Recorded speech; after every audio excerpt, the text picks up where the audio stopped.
Okay, hi YouTube. This is Dr. Wanda J. Evans-Brewer, and I'm seated with Isaac Agbosu. Isaac Akbosu. So it's been a minute since Isaac and I have sat Yeah. down and given you any updates on the status of the Cyber Cafe. Yeah. Yeah, the Cyber Cafe in Pone, Ghana. Lots of fun things have happened with it, but we've also had our fair share of interesting, I won't say complications, Yeah. but what would you call it? I would say your experience with um, uh, Ghanaians on an American or let me say African American establishing a business in their communities and them thinking that's going to threaten their business as well. Yeah, I was kind of shocked because I came here the first time for 7 days. I came back last year and I was here for 4 months, and then this time I've been here so far for 9 months. So I've not only lived in the community, I've served the community, donated in the community. I've used the various services, individual persons, and so I was kind of thrown aback that people saw the opening of the cafe as a bit of a threat. Yeah.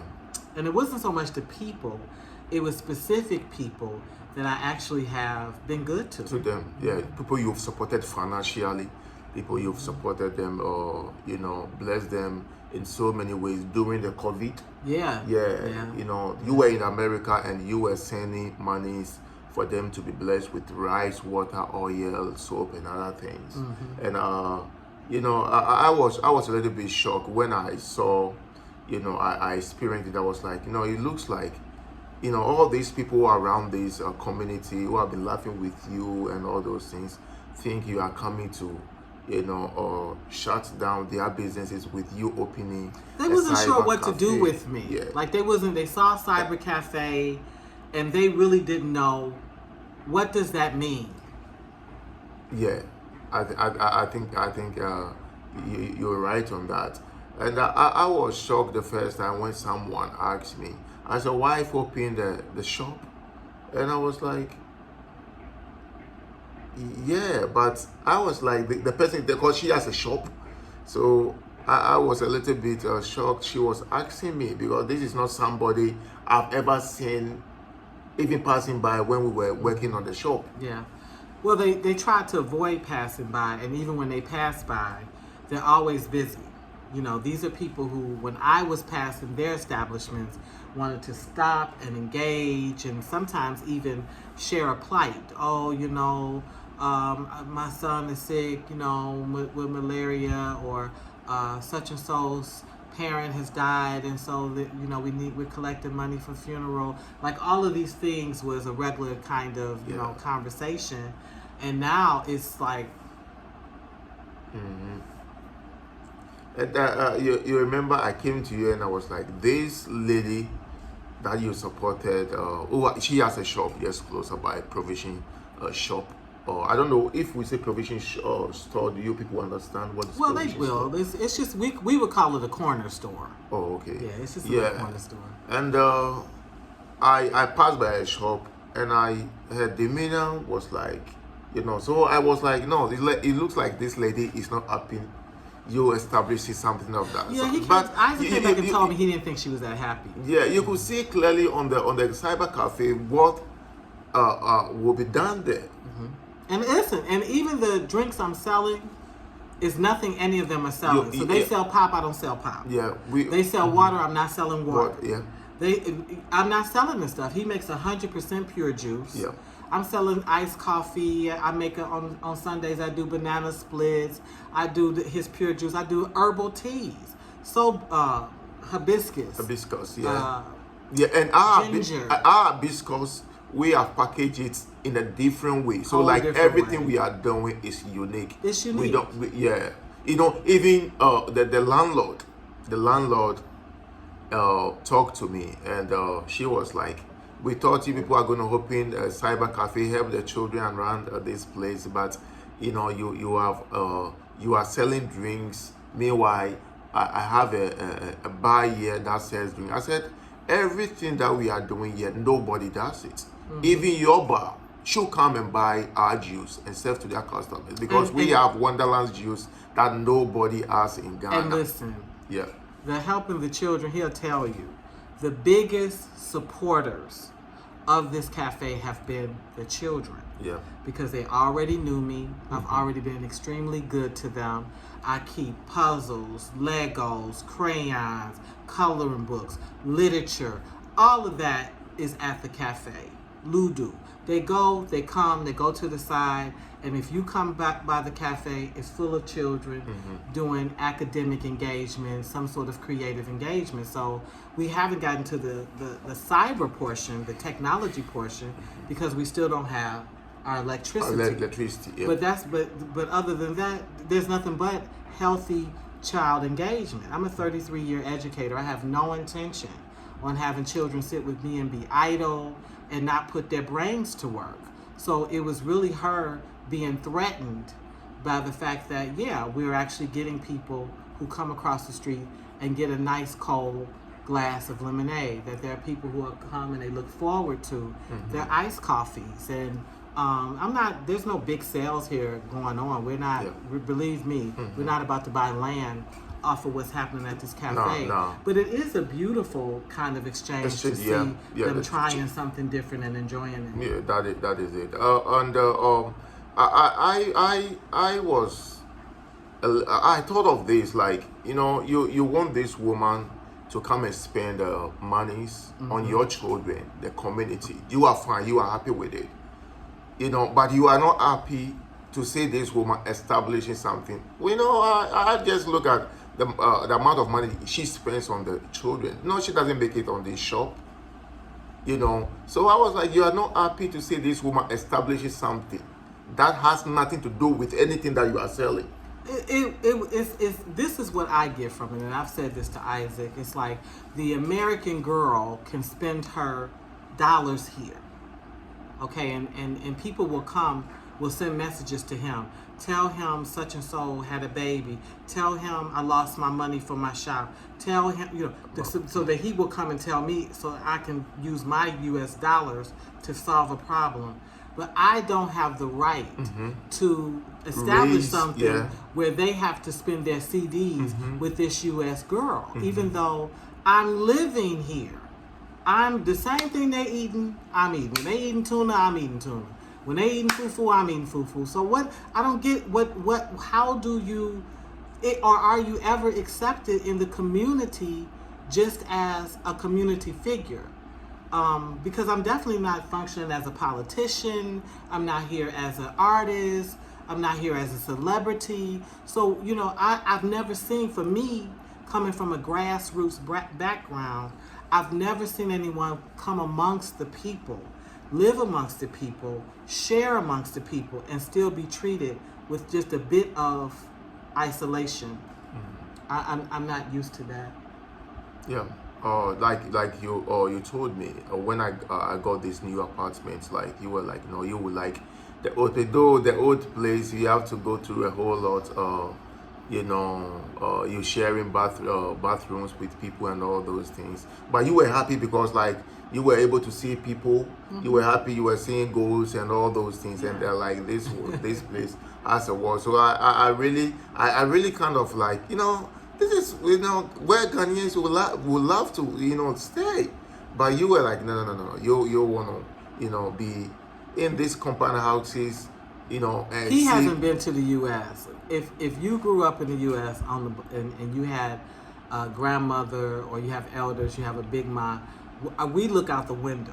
You got somebody old is looking out the window at all times, and they tell you everything that's going on in the block. You get home and they say, yeah, your daughter was sneaking in the back with that boy. Somebody tried to break into your garage. Somebody was trying to steal little Joey's bike up the street. I'm just used to that type of community newspaper where you just kind of people watch out your window. Here, I have no window. I have walls. I have nothing. I can't. Even when we established the park, I could never just sit with my cup of coffee and look out and see the children play and enjoy. I can hear them, but I couldn't see it. And but it's a nice apartment. Yeah, you see. So I kind of the other time she was telling me about this African American who is in Ghana, who is also experiencing this kind of challenges, like a kind of a jealousy or envy. That's what she said. Yeah. She said Africans don't really like us, and oftentimes they're jealous of us that we're able to have the financial reserve to start something. I have personally never experienced, well, she used the word envy. I had never experienced what I considered envy until now. Yeah, and I somehow I'm happy she's kind of experiencing these things, so that she would know that people that she thought were like kind of good friends or like family to her, she with this kind of experience, she will know that, well, these people were just opportunities. He says, although I don't, I hadn't necessarily saw them. Well, let me say this: I'm a loner, so I know that these friendships have seasons and that kind of thing. But I won't lie. There has been a couple of people that have given me mass disappointment because of how much I've extended myself and supported them.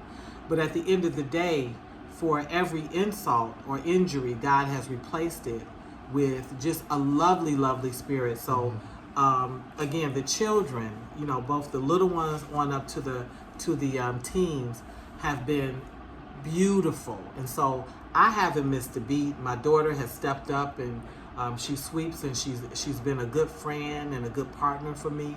And my daughter she's a sweetie, but she's lazy. So, but she looks forward to coming and helping me.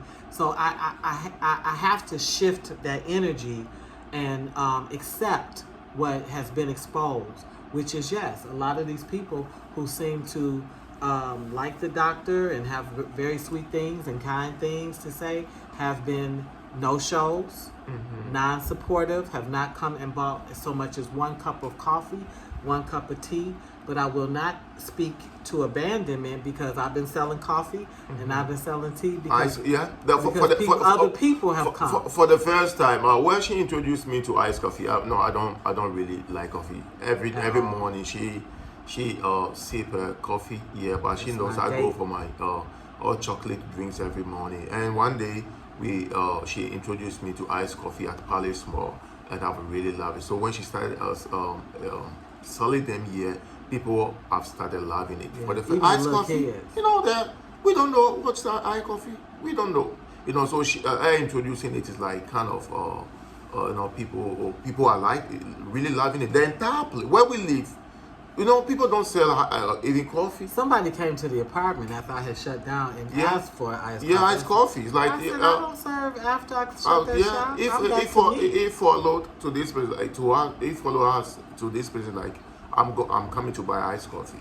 It's like she has closed. Not everything is at the shop, so let's make it the next day. But let me know.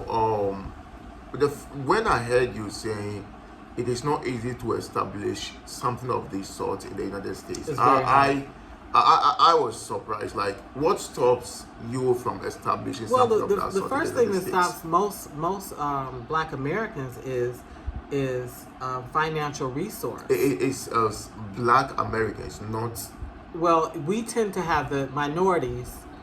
Blacks have the hardest time because Latinos kind of pull together. Asians definitely support one another. It don't matter whether they're Chinese, Korean. They have a network that is super duper strong. Yeah. But with us, no. We have a lot of pushback. You can tell it's us. We have issues with redlining communities we cannot establish a place in. We apply for loans. We can't get loans. If we get loans, we get higher interest. And then we just have being in these communities where when we're not being run out by whites, a lot of times our clientele are under duress by our own group. You want to be safe going to the parking lot. You want to be okay in an establishment leaving. It's all kinds of things that goes on with us. But the biggest thing is we don't own land and we barely own property. And so when you don't have those things in place, how do you establish it without either a lot of money or a lot of resource, a lot of outside resource? So The kiosk belongs to me. I purchased the kiosk, and it was for me pennies. Okay, for a Ghanaian, it's a lot of money. It was about $400 US, and they felt like it was too expensive and it's wooden and this and that. But at any point, should I want to move the kiosk, we'll pick it up. It can go someplace else. Okay. The land we had to rent, that worked out to be about $210 over 2 years. They forced us to take a 2-year deal. For me, it's okay because whatever I want to do with the kiosk, I can do with the kiosk. And for now, I know I'm on that land for 2 years. So if we decide the cafe didn't work and we want to rent it to a woman that wants to set up and sew, she can have it. We want to rent it to somebody that wants to do hair again, they can have it. We have a lot of flexibility, or it can just be simply a distribution center for Wonderland's juice. The visions, the potential for it is massive. I can decide tomorrow I don't want to do it at the cafe anymore, and we haven't lost anything. So I'm excited about it because I feel like this is something my husband hasn't had. So now we have, to me, a family business. We have an actual location, a place, and then we can involve other family or friends, extended family, to support whatever efforts we want to support. That's a good thing. That's a good thing. Okay, yeah. The visions, the possibilities are plentiful, and listen. Some of the envy I understand with the Ghanaians, and I'm not mad at them. Yeah, I have a beautiful network because the American black is the descendant of the slave. We didn't have nothing, so we have been trained to help each other. Like if we don't do nothing else, and this is the worst we've ever been with each other. We're very, very toxic sometimes. We're very sick. But in terms of entrepreneurship and trying, we have been everything from the cookie seller to the sewer to whatever. There's nothing we won't do entrepreneurial wise. So we help each other. So yeah, I do have friends and family that love me, that if they don't do nothing but send me a $20 holla, $50 additional dollars, support me with selling something at home and giving me the resource of that. I have that. And so because I have it, he has it. So I understand that they don't have that, but they do have it. See, the thing is they do have it. They just don't like each other enough to share that. Mm-hmm. I asked Isaac at the end of the day in the market, I look at all the oranges and all the tomatoes. Yeah, I said, tomatoes. Yeah. And they'll let them rot on the ground. Yeah. They would rather let them rot than lower their price, or to donate them to another spot, or they won't do it. So you shoot yourself in the foot when you won't help each other. So why are you mad at me? Because I could help myself and also help my family here and give the communities a sweet treat that is not used to having. Yeah. I'm not making a lot of money. They can't say, oh, she bought up our whole block. No, this is not that. I have no more resource than what I have. It's simply something different, something fresh, something, and then the kids have a hangout spot. This is a community with no cultural center, no art center, with no tutoring center, no YMCA. No recreational center. No recreation. Yeah. And we have a bunch of cases here. We set up sometimes I hate to see them coming. Two benches yeah. And some little tables. Yeah, even your park. You know the is it the swings or what? Or the seesaw, and the seesaw and the swing, and we have all these kids coming from everywhere to. So you need these things. So Isaac, as you all know, didn't like me having my girl sessions in our apartment. That one. And I still have some, okay, but it's way down. Yeah, and I've told them several times, don't come to this room and come and make this room your playing ground. And they always come. They always, the morning they will come. But they meet over, when they see me walking, they help me carry my equipment, everything over to the cafe. And the one day I wasn't there, I was sick, and Isaac was having the walls reinforced. So if someone breaks in, it's going to be some work. And he sent me a picture. He said the kids are here by their numbers, because they know they're welcome. They know. The moment they see the shop open, they know they're welcome. and they never even get to step in the shop. Everything is done outside. And they go and urinate and come back. They go and find out what their parent wants and come back. They go and they eat, because I don't serve any food. It's only refreshments. Yeah. And so you would think that the community would say, wow, our children have a safe space to go and be, because it's babies on up to big ones, playing with various pieces of equipment that I buy from a local lady that sells toys here. Everything I do is local and goes back into the community.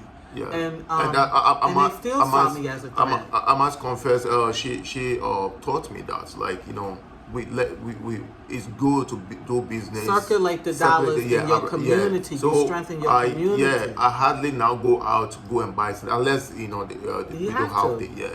You know, so when I'm buying water, I buy it from, you know, people. Until this a friend that she supported, you know, put up this that hateful behavior. I've stopped buying water from her. So I have to go somewhere and buy, you know, water from that person, because I used to buy it from town, but she told me, no, let the dollar circulate. Yeah. This is all Dr. Claude Anderson, Black economics, how you actually strengthen. The Black economics is no different than Italian economics or Polish economics. If you're in a community, your money should bounce in that community at least 10, 15, 16 times before it goes out. But normally in these Black communities, the dollar bounces once or twice, and then it's out and it's somebody else's community. So your community is weak. It doesn't have financial strength. Yeah. And so here, I respect this community. I'm eating from the local women here. I'm eating from the local community here. And even the haircuts, I took the children to get their hair groomed. And I used the local barber. I was at home, and a lady called, and when the lady called, she was like, I saw your wife with the children, you know, she was refreshing the children, and like she was like, no, this woman is not from Ghana, because for her to see her with the children, she's like, no, with this kind of, we don't do it here. Who is going to gather people's children to go and you know, have them don't like groomed. to help each other. You know, no. Even when she came up with the concept, I was scared. Like, he didn't like it. I know Ghanaians with their superstitious mindset and behavior sometimes. And he hurt my feelings so bad. Yeah, you know, I know. It's like, you know, because it happened in my village. We went to my village. She donated some dowels to them, and the next thing I heard was like, this woman has come from the United States of America. She has donated these dowels to this baby to come and fight their spirit and their souls and all those things. When I heard it, I was like, no, we are not going. And he tried to assume that they would assume that with the haircuts I would do something with the hair. Because it's like, really? You know, you have this woman spending her own monies on this park, you know, buying this and that for the children to come and enjoy. Like, it's like, why is this woman doing this? So like people will assume, well, she is doing this, you know, kind of, you know, that's where she and why not? Should I spend my money in the bar? Should I spend my money on the local men? What should I spend my money on? Why not children? Well, not but you spending your money freely on children that you don't know. But what they don't understand is money is getting spent either way it goes. Yes. You know what I could do? I could come here and buy up a bunch of kente cloth and take it back to the U.S. and sell it. Mm-hmm. It's still money being spent. It's what you decide. Human life, and this is where Ghana is really irritating to me. How are you a 70% Christian nation and not interested in discipling, depositing, investing in your next generation, in your children? Yeah, that is true. What is wrong? And one thing we know, whether you believe in Jesus or not, everybody knows Jesus loved the children, and the children love Jesus. He was good to kids. I don't understand though. I don't, even if they said that's a form where even in their Christian faith, what are you doing? What are you getting out of that? Out of the master teacher's model that he left behind. What are you getting out of that? Anyway, wanted to give you an update on what's happening with this cafe. Yeah. I learned some things about envy and the community, and the fact that I'm of them. I'm in. How do you say it? I'm here, but I'm not in them. Like, I'm not completely accepted. Yeah. And listen, I ain't crying about it. I've made peace with it. I'm not crying. I'm not angry, but I am saddened because there are other blacks who are trying to repatriate here. And so part of my sharing this is not to give Ghana a black eye, but to tell the truth. This is the reality. Something is like you are likely to face. Yeah, you're gonna face it. You're gonna face something, whether you do, whether it's a community center, whether it's buying a home or whatever. There will be a little bit of the natives that envy you. Yeah, they are okay if you're gonna spend your money on them, but if you wanna up in something that is kind of like there will be a competition in the community or something. People are like, this American is coming to sport. Competing? Yeah. No. But you see, they are okay if you're gonna spend your money on them for that. But these are human, characters, flaws that I think you'll be able to experience everywhere you find yourself. Character flaws, but I can tell you it's low, and the reason it's low is not as low as South Africa, where you have xenophobia, where Africans are killing Africans for establishing shops and things, and they feel like they're taking jobs. It's not as low as that, but it's pretty low because I'm giving the community something sweet, something kind. Okay, I'm not exploiting the community. I'm not extracting from the community. So that by itself should be, hands off. And one of the sad things with South Africa is oftentimes the people that settle there, the Nigerians, the Zimbabweans that go there, they're bringing shops that they don't even have, and that they need. Yeah. So I don't like that concept at all. We had a friend, an engineer who came from South Africa, and when he came to Ghana, he told me, it's like, Isaac, everywhere that I find myself, there are shops that I could buy my scratch card and all those things. I say, in South Africa, we don't have it. You have to go far for you to get a scratch card or something. But you were shocked. I was in a village. I was in Mabola. Okay, they call it Dorcas store. I might be pronouncing it bad, but they had one little shop where you could go and get it. But yeah, I did have to go up to Piet Retief to get a big internet bundle. I had to leave the village. I had to ride out of the village. He said it. He told me, and I was shocked. Like, everywhere I pass, there are these kiosk shops that you can buy this. And listen, if I set up that kiosk shop, they'd have been mad at me. No one said anything to me, but what they do is they just won't frequent it. They won't come and enjoy. Yeah. So we'll revisit this conversation, I'm sure. I'm a little bit more blessed than others because at least Isaac understands me and he's being supportive. He sees it. So it's not like I'm reporting ghosts. But I also would like for my viewers to pray me up. Because this is a sort of spiritual warfare that I'm not used to and I don't like anyway. Yeah, and so before we go, I would like you to know that we have a shop online now. Wonderland's Naturals. I did it through Etsy, where you can get your fresh, Wonderland's juice, but you get herbal things. Yeah, herbal medicines from Ghana. Neem, moringa, hibiscus, bitter leaf. But there's some other things up there too that might interest you. My mosquito repellent soap. Yeah. Your shea butter. My medicinal shea butter. All that kind of good stuff. And that actually is how we're hoping to support the store. So it's really not the store that's giving us money. We're hoping that the shop will be able to funnel more support for what we're trying to do. So Wonderland's Naturals and Etsy. And that's it. Yeah. That's it for now? Yeah. Okay, we're signing off. Bye-bye.